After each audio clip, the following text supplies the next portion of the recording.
Chaque année en France, nous consommons 50 kilos de pommes de terre par personne. C'est notre féculent préféré. Mais qu'y a-t-il dans une pomme de terre? Comment parvient-on à la transformer en flocons déshydratés et même plus étonnant, en plastique ou en colle? Vous allez découvrir les secrets insoupçonnés de ce tubercule si familier. Chez Julie, on mange des pommes de terre 3 fois par semaine. Et pour les préparer, elle n'est jamais à court d'idées.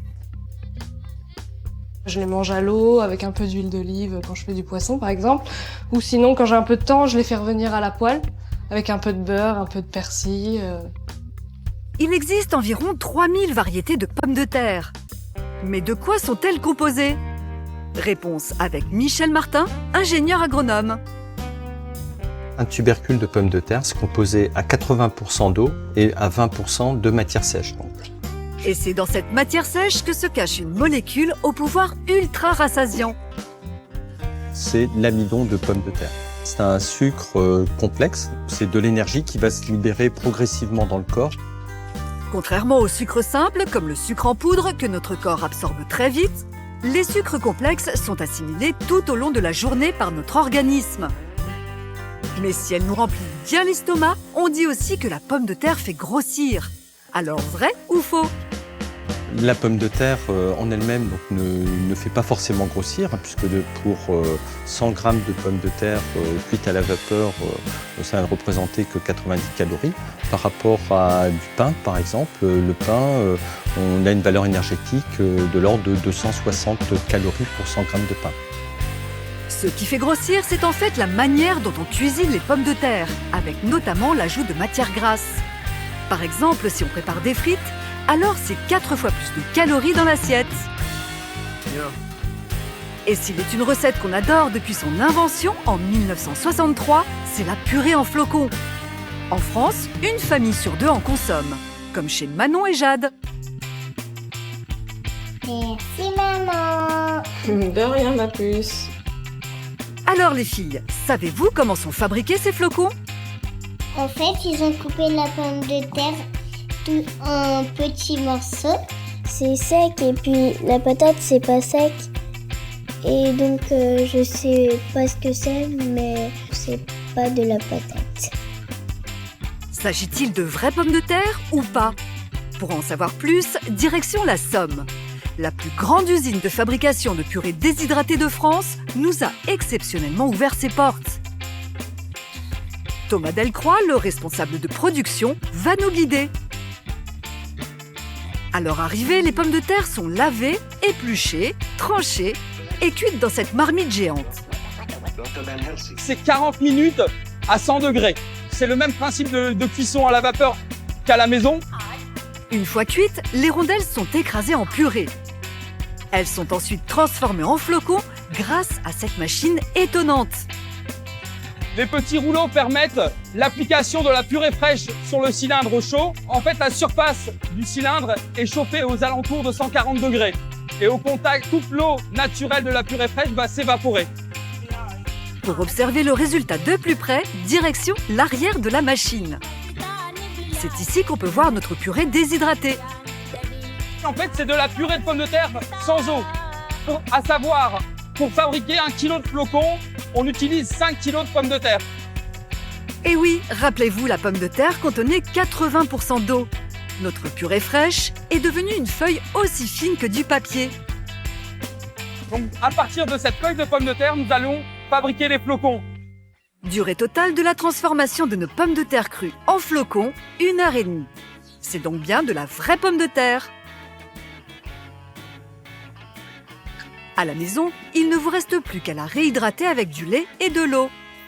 Ce que vous ne savez peut-être pas, c'est que la pomme de terre peut aussi être utilisée en dehors de notre assiette. Grâce à l'amidon qu'elle contient, on fabrique de la colle vendue dans le commerce. Mais comment fabriquer soi-même de la colle à partir de pommes de terre? Essayons avec Jade et Manon. Il suffit d'un peu d'eau et d'une cuillère de fécule de pommes de terre, c'est-à-dire de l'amidon pur. Passez quelques secondes au micro-ondes. Voilà, c'est prêt. C'est gluant. Et comment je vais découper moi?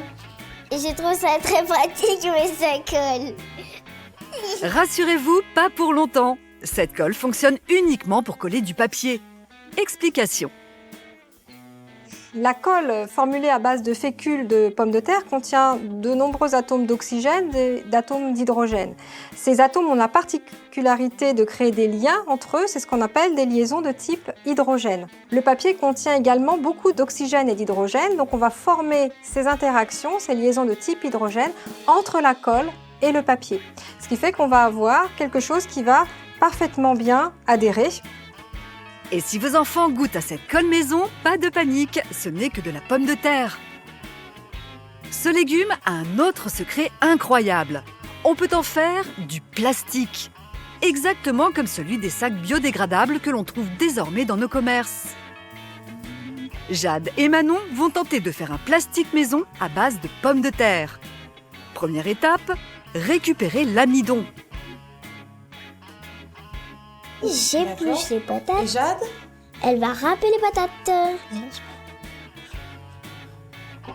Rincez vos pommes de terre râpées au-dessus d'un saladier et gardez l'eau du rinçage pendant 1 semaine. Manon et Jade ont préparé cette eau à l'avance et voilà ce que l'on obtient. Oh, ça sent pas bon. Regardez au fond du saladier, c'est l'amidon. Pour le récupérer, il faut retirer l'eau. Maintenant, on va laisser sécher pendant une bonne semaine. Voilà à quoi ressemble l'amidon après 7 jours. On peut maintenant le transformer en plastique. Il nous faut de l'amidon. Amidon. Ouais. De la glycérine. C'est quoi? La glycérine, c'est un plastifiant naturel issu des huiles végétales. On la mélange à l'amidon, on fait chauffer, puis on laisse refroidir. Et c'est là qu'opère la magie. L'eau va s'évaporer, mais par contre, la glycérine va rester à l'intérieur des chaînes d'amidon. Et on va obtenir un matériau qui sera très flexible et très souple. Sans glycérine, notre feuille d'amidon casserait comme ceci. Alors, que va donner le plastique de nos chimistes en herbe? Eh ben, c'est notre plastique après 1 semaine. Oh là là! Bravo les filles, le résultat est tout simplement bluffant. Tu te rends compte, ça c'était de la patate avant. C'est surtout que je m'étonne, c'est que nous on l'a fait quoi. On est des championnes. Vous l'avez vu, la pomme de terre est un légume facile à transformer, ultra nourrissant et qui se plie à toutes nos envies grâce à l'amidon qu'elle contient. Autant de raisons de l'aimer encore plus.